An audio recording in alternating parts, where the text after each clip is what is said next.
El socialismo y las iglesias. Rosa de Luxemburgo. La revolución estalló en Rusia en 1905. En pocos días había llegado a la Polonia rusa y a todos los confines del imperio zarista.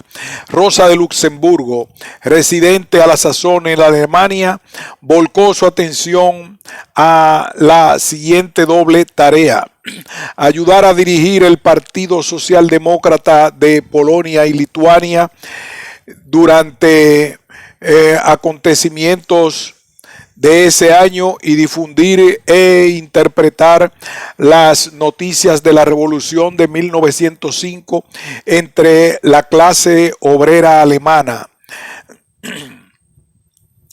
Recién pudo abandonar Alemania en diciembre de 1905, dirigiéndose clandestinamente a Varsovia para participar directamente de la dirección del Partido Socialista Democrático. Pero su residencia en Alemania no le impidió continuar y acrecentar sus funciones de analista político del Partido Demócrata Socialista Popular y seguir siendo su más prolífica y hábil propagandista y agitadora. Durante 1905, además de sus muchos artículos para la prensa alemana, escribió constantemente para las publicaciones del Partido Socialista Democrático de Polonia y Lituania, y una serie de libros y folletos más extensos. La revolución de 1905 acercó a miles de elementos nuevos al Partido Socialista Democrático de Polonia y Lituania. Obreros e intelectuales se recibían un curso aceleradísimo de práctica y teorías revolucionarias. Desde enero de 1905 y a principios de 1906, el Partido Socialdemócrata de Polonia y Lituania creció de algunos cientos de militantes a más de 30.000, con una periferia de miles. A Rosa le preocupaba el problema de educarlos en las bases del marxismo, de responder a los problemas más fundamentales y desterrar algunos de los prejuicios más arraigados en los obreros que empezaban a radicalizarse. El socialismo y las iglesias es uno de los frutos del año 1905, un intento de explicar a los obreros polacos que estaban adquiriendo conciencia de clase exactamente por qué la iglesia es una institución reaccionaria que se opone a la revolución y cómo llegó a convertirse en uno de los explotadores más inhumanos y ricos de los trabajadores. Apareció por primera vez en Cracovia en 1905, firmado con el seudónimo de Joseph Chamura. La edición rusa apareció en Moscú en 1920 y el Partido Socialista francés hizo una edición francesa en 1937. La presente es una traducción de la versión inglesa, que a su vez es traducción del francés del Juan Punto.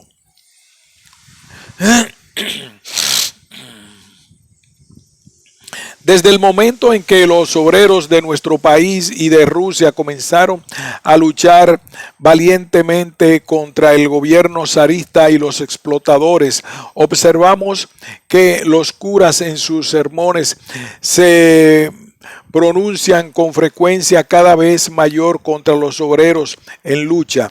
El clero lucha con extraordinario vigor contra los socialistas y trata por todos los medios de desacreditarlos a los ojos de los trabajadores. Los creyentes que concurren a la iglesia los domingos y festividades se ven obligados a escuchar un violento discurso político, una verdadera denuncia del socialismo, en lugar de escuchar un sermón y encontrar consuelo religioso.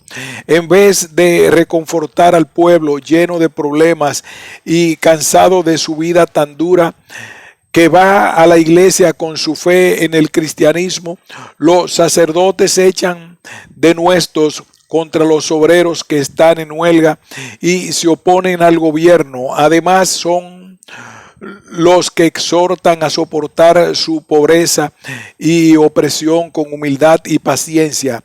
Convierten a la iglesia y al púlpito en una tribuna de propaganda política.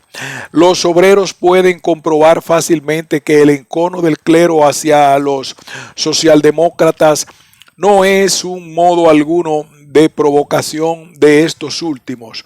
Los socialdemócratas se han impuesto la tarea de agrupar y organizar a los obreros en lucha contra el capital, es decir, contra los explotadores que les exprimen hasta la última gota de sangre, y en lucha contra el gobierno zarista que mantienen prisionero al pueblo. Pero los socialdemócratas jamás azusan a los obreros contra el clero, ni se inmiscuyen en sus creencias religiosas de ninguna manera.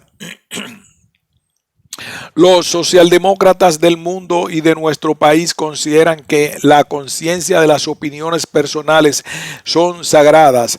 Cada hombre puede sustentar la fe y las ideas que él cree son fuente de felicidad. Nadie tiene derecho a perseguir o atacar los demás por sus opiniones religiosas.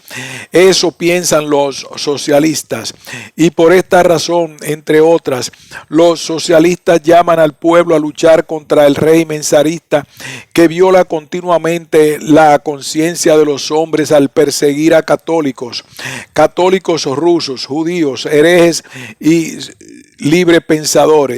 Son precisamente los socialdemócratas quienes más abogan por la libertad de conciencia. Parecería, por tanto, que el clero debería prestar ayuda a los socialdemócratas, que tratan de esclarecer al pueblo trabajador. Cuanto más comprendemos las enseñanzas que los socialdemócratas le brindan a la clase obrera, menos comprendemos el odio del clero hacia los socialistas. Los socialdemócratas se proponen poner fin a la explotación de los trabajadores por los ricos.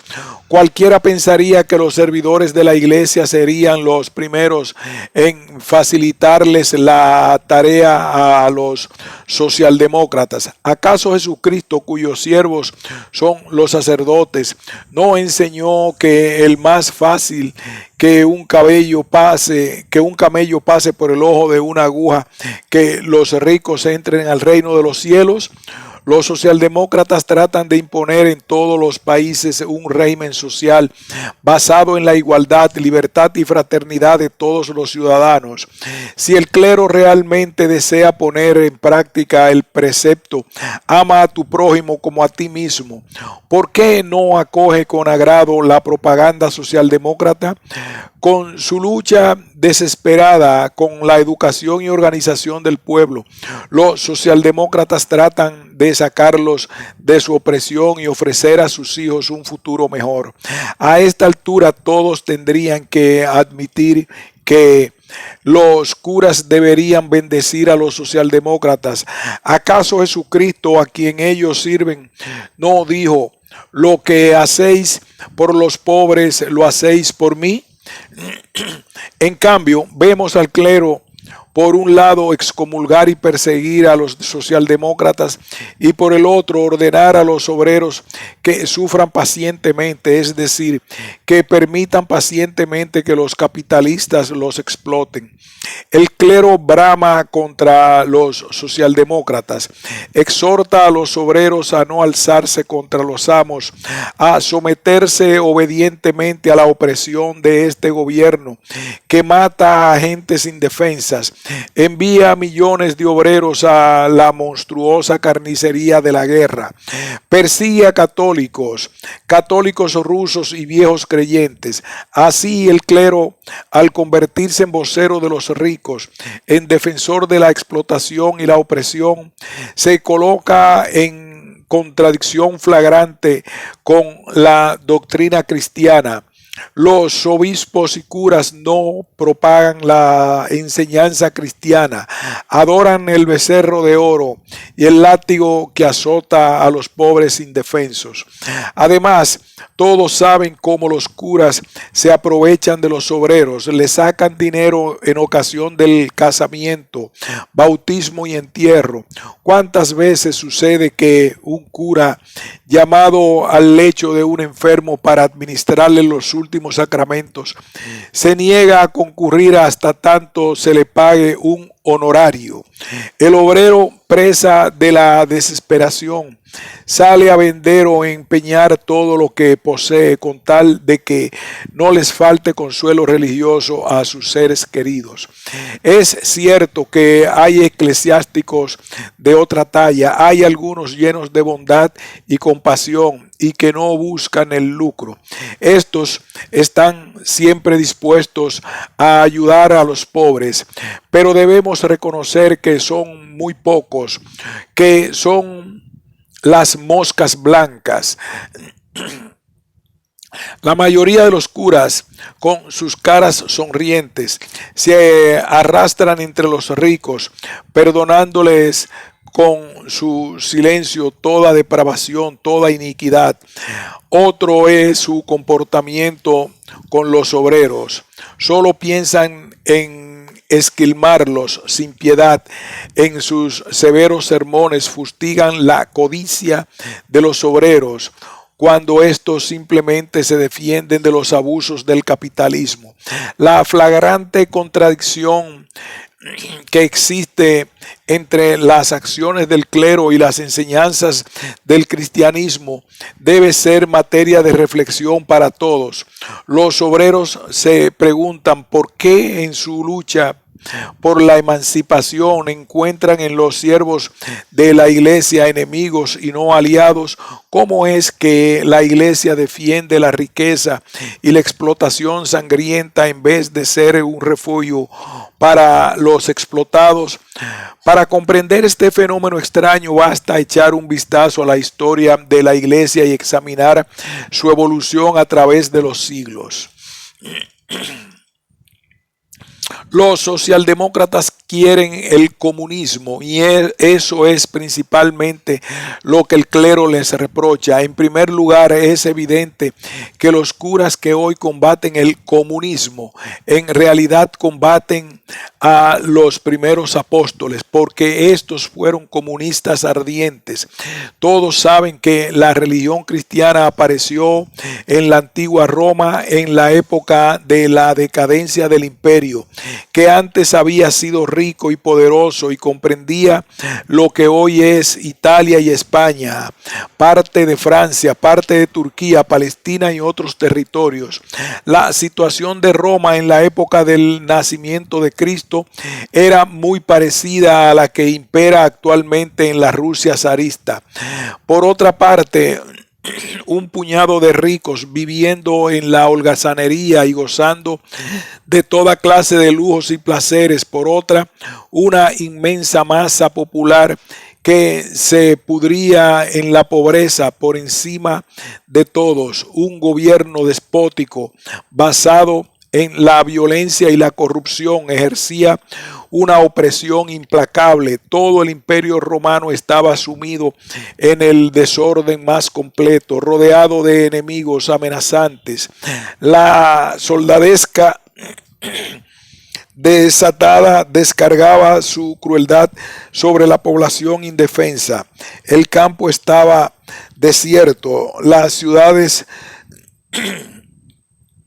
sobre todo Roma, la capital, estaban plagadas de pobres que elevaban sus ojos llenos de odio a los palacios de los ricos. El pueblo carecía de pan y techo, ropas, esperanzas y la posibilidad de salir de la pobreza. Hay una sola diferencia entre la Roma decadente y el imperio del zar. Roma no conocía el capitalismo. La industria pesada no existía.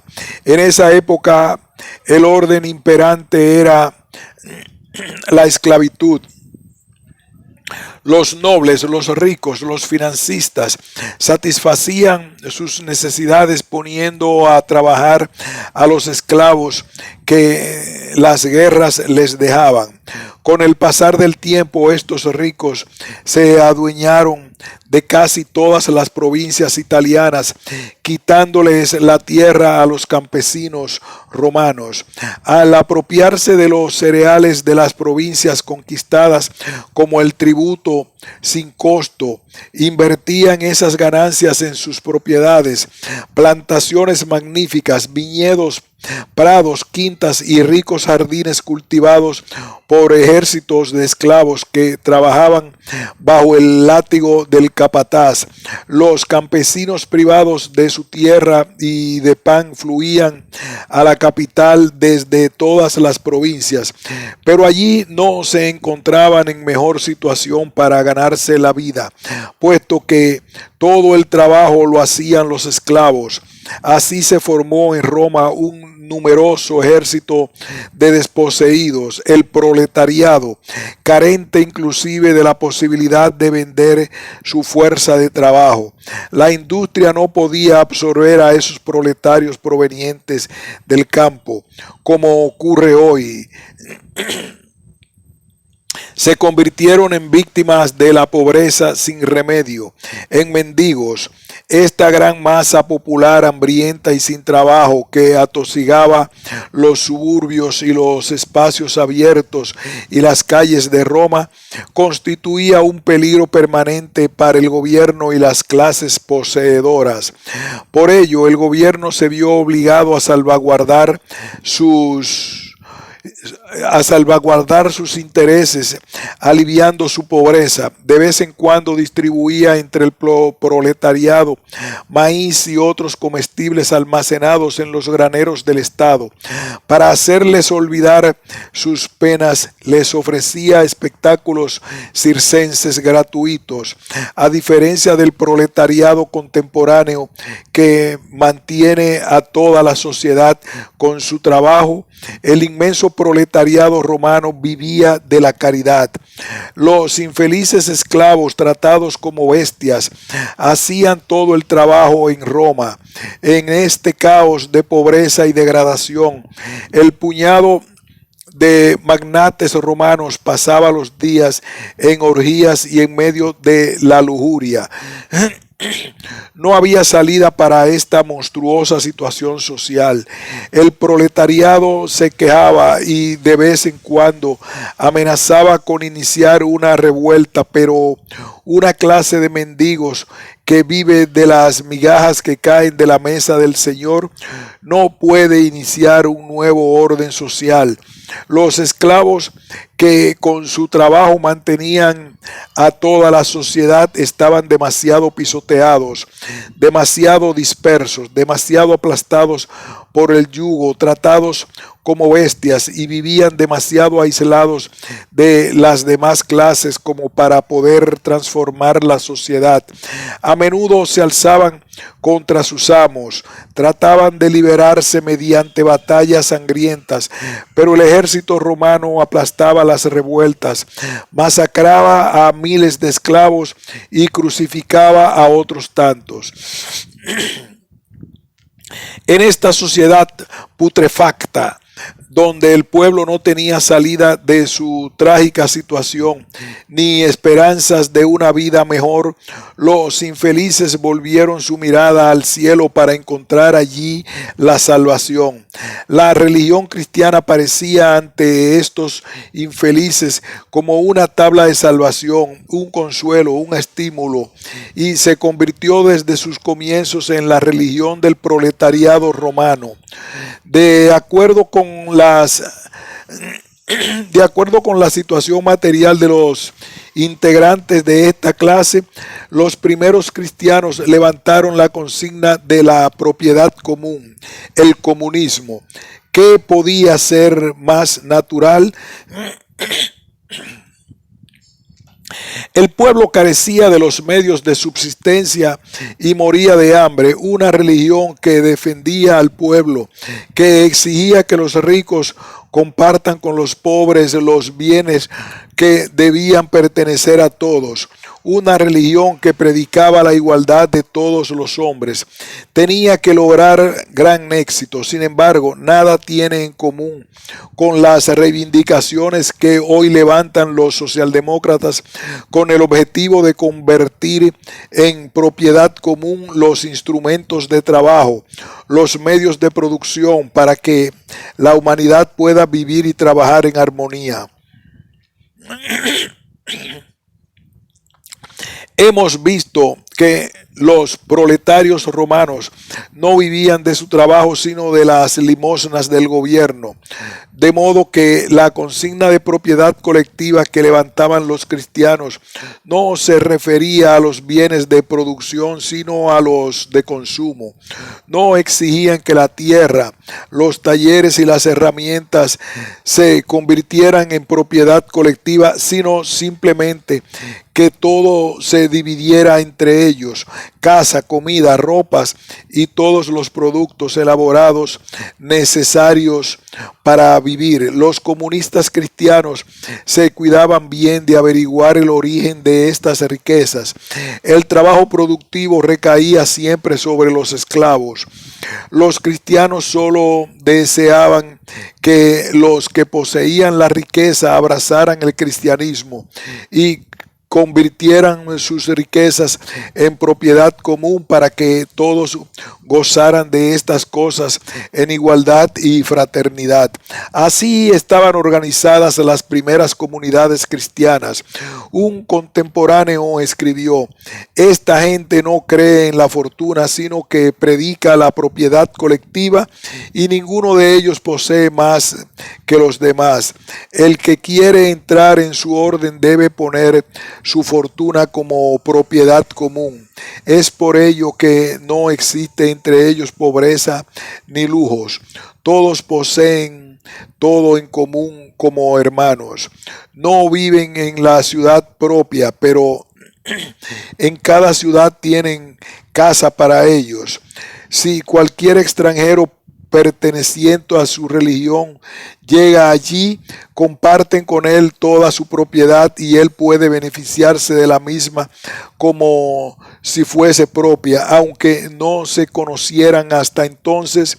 Le dan la bienvenida y son todos muy fraternales entre ellos. Cuando viajan no llevan sino un arma para protegerse de los ladrones. En cada ciudad tienen su administrador, quien distribuye ropas y alimentos entre los viajeros. No existe el comercio entre ellos, pero si uno le ofrece a otro un objeto que éste necesita, reciben algún otro objeto a cambio. Pero cada cual puede exigir lo que necesita aún sin tener con qué retribuir. En los Hechos de los Apóstoles leemos lo siguiente acerca de la primera comunidad de Jerusalén. Nadie se consideraba que lo suyo le pertenecía, todo era poseído en común.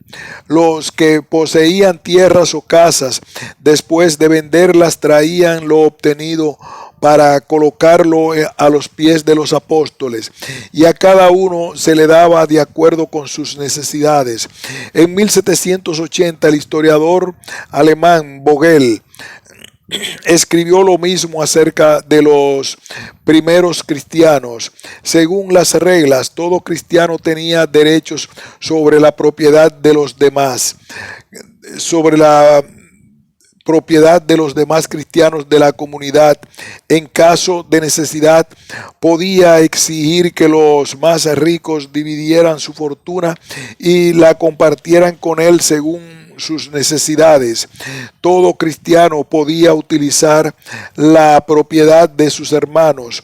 Los que poseían algo no tenían derecho a privar a sus hermanos de su utilización. Así, el cristiano que no tenía casa podía exigirle al que tuviera 2 o 3 que lo recibiera. El dueño se guardaba solamente su propia vivienda. Debido a la utilización común de los bienes, había que darle casa al que no la tuviera. Se colocaba el dinero en una caja común y un miembro de la sociedad especialmente designado para este propósito repartía entre todos la fortuna común. Habían eliminado, por lo tanto, la vida familiar. Todas las familias cristianas de una ciudad vivían juntas como una sola gran familia. Para terminar, digamos que algunos curas atacan a los socialdemócratas diciendo que abogamos por la comunidad de las mujeres. Es obvio que esta es una mentira enorme, producto de la ignorancia y del encono del clero. Los socialdemócratas lo consideran una distorsión vergonzosa y bestial del matrimonio, y sin embargo esta práctica era común entre los primeros cristianos. Así, los cristianos de los primeros siglos eran comunistas fervientes, pero era un comunismo basado en el consumo de bienes elaborados y no en el trabajo, y se demostró incapaz de reformar la sociedad, de poner fin a la desigualdad entre los hombres y de derribar las barreras que separaban a los pobres de los ricos, porque al igual que antes, las riquezas creadas por el trabajo volvían a un grupo restringido de poseedores, ya que los medios de producción, sobre todo la tierra, seguían siendo propiedad individual y el trabajo para toda la sociedad lo seguían haciendo los esclavos. El pueblo privado de los medios de subsistencia solo recibía limosnas, según la buena voluntad de los ricos, mientras que algunos, un puñado en relación con la masa popular, posean para uso exclusivo las tierras cultivables, bosques y prados, animales de labranza y aperos, talleres, herramientas y materiales para la producción, y mientras los demás, la inmensa mayoría, no posea los medios indispensables para la producción, ni hablarse puede de igualdad entre los hombres. En esa situación, la sociedad se encuentra dividida en dos clases, ricos y pobres, los que viven en el lujo y los que viven en la pobreza. Supongamos, por ejemplo, que los propietarios ricos, influidos por la doctrina cristiana, ofrecieran repartir entre los pobres la riqueza que poseen, el dinero,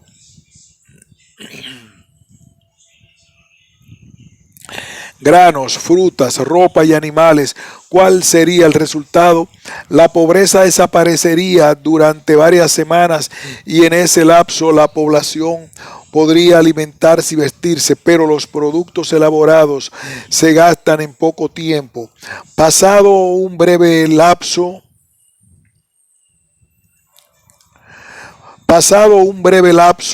el pueblo habría consumido las riquezas distribuidas y quedaría nuevamente con las manos vacías.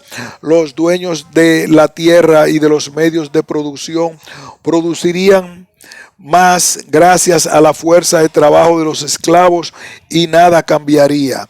Bien, He aquí por qué los socialdemócratas discrepan con los comunistas cristianos.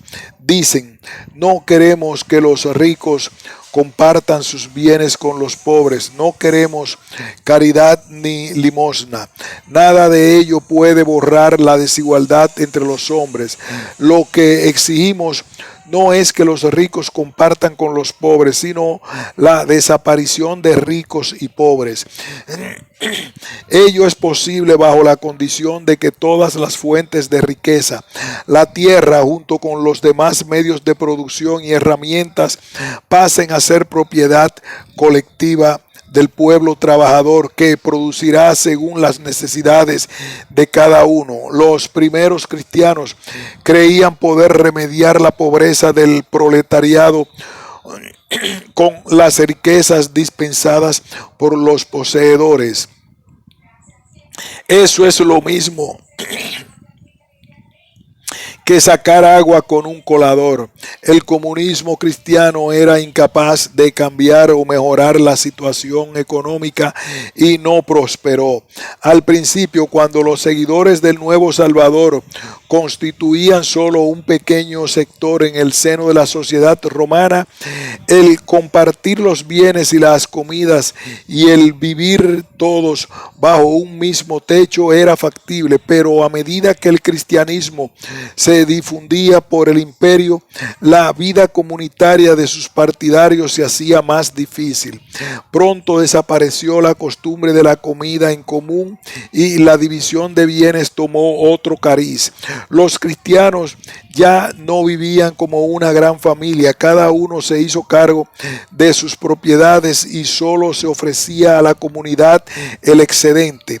Los aportes de los más ricos a las arcas comunes, al perder su carácter de participación en la vida comunitaria, se convirtieron rápidamente en simple limosna, puesto que los cristianos ricos dejaron de participar de la propiedad común y pusieron al servicio de los demás solo una parte de lo que poseían, porción que podía ser mayor o menor según la buena voluntad del donante. Así, en el corazón mismo del comunismo cristiano surgió la diferencia entre ricos y pobres, diferencia análoga a la que imperaba en el Imperio Romano y en la que habían combatido los primeros cristianos.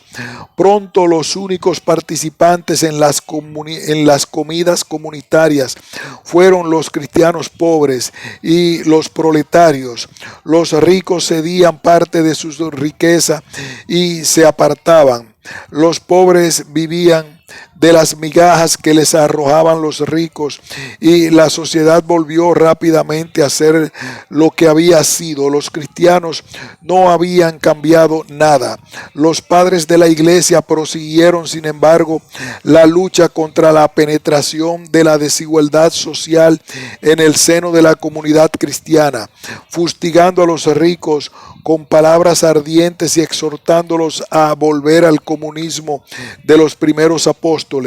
San Basilio, en el siglo IV después de Cristo, predicaba así contra los ricos: infelices, ¿cómo os justificaréis ante el juez celestial? Me preguntáis, ¿cuál es nuestra culpa si solo guardamos lo que nos pertenece? Yo os pregunto, ¿cómo conseguisteis lo que llamáis vuestra propiedad?